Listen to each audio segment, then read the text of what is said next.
What is going on today, guys? Tomcat here, and today we are going to be talking about the next round of cars and updates to Forza Horizon 4. And as you saw in the title, there are quite a few interesting cars that are coming into the game this time around.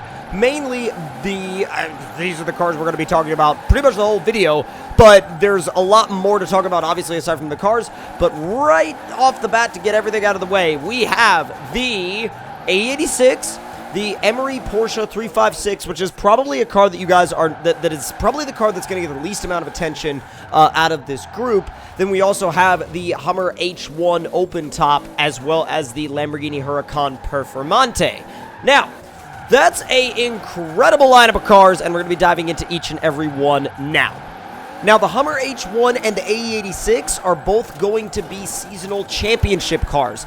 Now, the Hummer H1 is going to be the Summer Nights Championship, and the AE86 is going to be the Is That a Supra Championship. And the reason why they said that they said, yeah, we understand that name could be a little bit confusing, but the whole reasoning behind that name is the fact that you'll be racing against a Supra, and the reward for it will be an AE86. So, a little bit of an odd setup there, but again, it is what it is. And then after that, your Huracan Performante and your Emery Porsche are going to be 50% seasonal completion, and the Huracan Performante is going to be 50% completion for fall, and the Emery Porsche is going to be 50% completion for winter.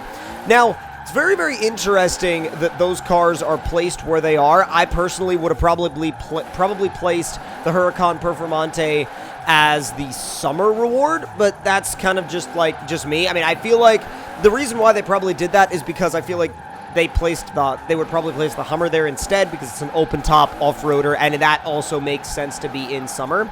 But let me know in the comments section down below what your thoughts are on each and every one of these cars, and how you feel, A, how you feel about them coming into the game, and B, which ones you're going to spend the most time in, and also C, what modifications you feel like they should have or come with. Now, I saw on Reddit a little bit that people were trying to, there were a couple of people that were like, well, if we're going to just get the hatch, then we should have a customization option, you know, to switch the AE86 between the hatch and the coupe. I'm not sure that would be doable. I mean, it's quite a drastic change in the body lines, because you're not just changing the back end. You also have to, there's a different front end that goes with that too. So I feel like that would be better off being a different car. But I would love to know y'all's opinions on that specifically in the comments below, because first of all, I know the 86 hatch is the iconic one, right? I mean, that's the one that Takumi drove in Initial D. That's the iconic tofu delivery car. But at the same time, there are a lot of followers of the AE86 coupe as well. And let me know in the comments below if you guys would like to see the pair of 86s, the hatch and the coupe, in Horizon 4, or if you really just aren't bothered too much about the coupe and would rather just have the hatch. Because I know that a lot of people think the coupe is ugly, but then again, there's also going to be people that are going to get really annoyed that I said that, because there are other people as well that think the coupe is really, really cool looking and don't really like the way the hatch looks. And then there's also people that just think the AE86 is a crappy car anyway and don't really care about it at all. So I feel like that is probably the minority in this discussion, but you know, you never know. They're out there. Now, the Huracan Performante, I don't personally think the Huracan Performante is going to come with that much in terms of customization. I mean, it could, but they didn't really dive into too much detail on what it would come with.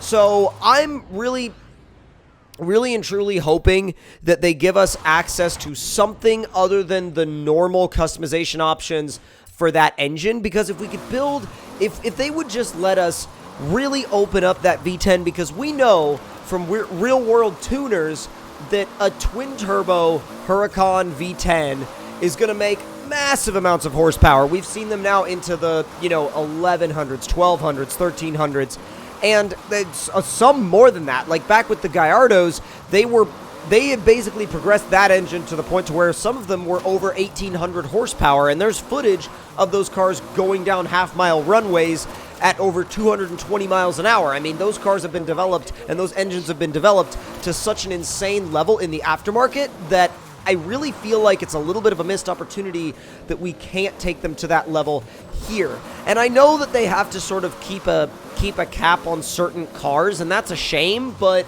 well, I almost feel like maybe not like they have to, but more along the lines of they might feel like there are cars that would either become a little bit broken or a little bit unfair or a little bit unbalanced if certain upgrades were allowed or certain power levels were allowed. But still, even with saying that, I feel like I would still really want to see the ability to do something really crazy with that V10 engine, because that V10 engine has been around for so long now, and it's been in so many different cars in this, well, I say so many different cars.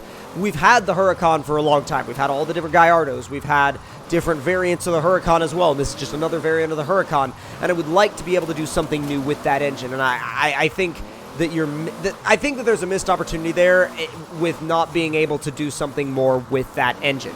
Now, in terms of body kits, I highly doubt that this thing is going to actually have any.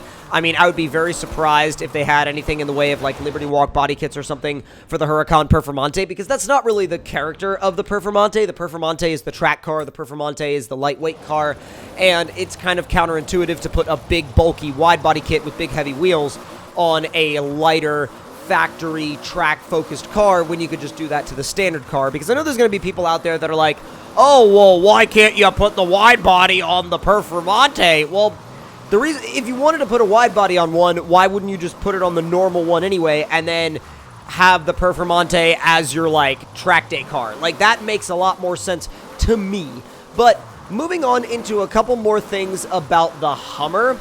The Hummer, I mean, obviously, it's going to come with the Duramax diesel, so there's going to be a decent amount of power we can squeeze out of it. I mean, a fully built one, I mean, hopefully it'll be well over 1,000 foot-pounds of torque. I mean, we all know that pretty much any Duramax with upgraded injectors, a tune, and maybe some other fuel system work can make over 1,000 foot-pounds of torque. Never mind 1,000 horsepower, 1,000 foot-pounds of torque.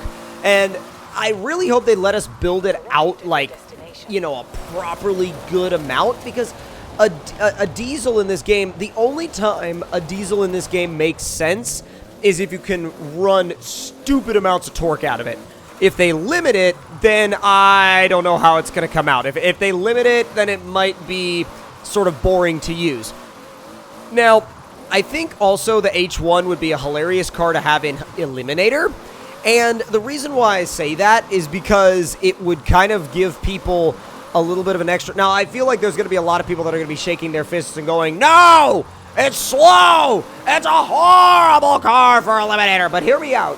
I have a feeling that if it was placed somewhere around the level of Tier 2, maybe Tier 3, that it would create it would create some really hilarious gameplay moments. And I mean, for one, how satisfying would it be to beat a Mini Cooper in a Hummer? And also, how satisfying would it be to beat a Hummer in a Mini Cooper? So I feel like it would be satisfying to win with on either end of the spectrum, and it'd be a hilarious car to stumble upon, and it would also add a little bit of extra challenge into it as you work your way up the different tiers of cars. Now, to talk a little bit about the Emery Porsche. The Emery Porsche is a very, very cool car. It has a 220 horsepower boxer layout engine, and it's a really cool, like, resto mod type car. But at the same time, I feel like it's very, very, very targeted to a specific niche or niche, however you say that word, of people. And I'm not sure that the general community, at least here on the internet, that's going to get all excited about the AE86 and the H1 and the Performante is going to be as excited about the Emery 356.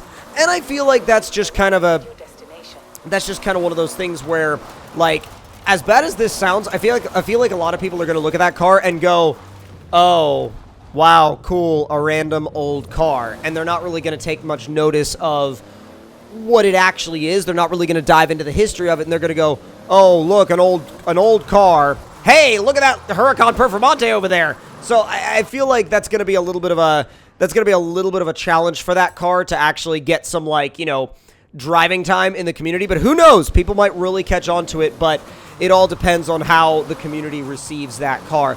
I'm definitely looking forward to driving the Emery Porsche. I think it's going to be a really fun car, but of course, I am absolutely excited about the AE86, the Huracan Performante, and the H1 Alpha, of course.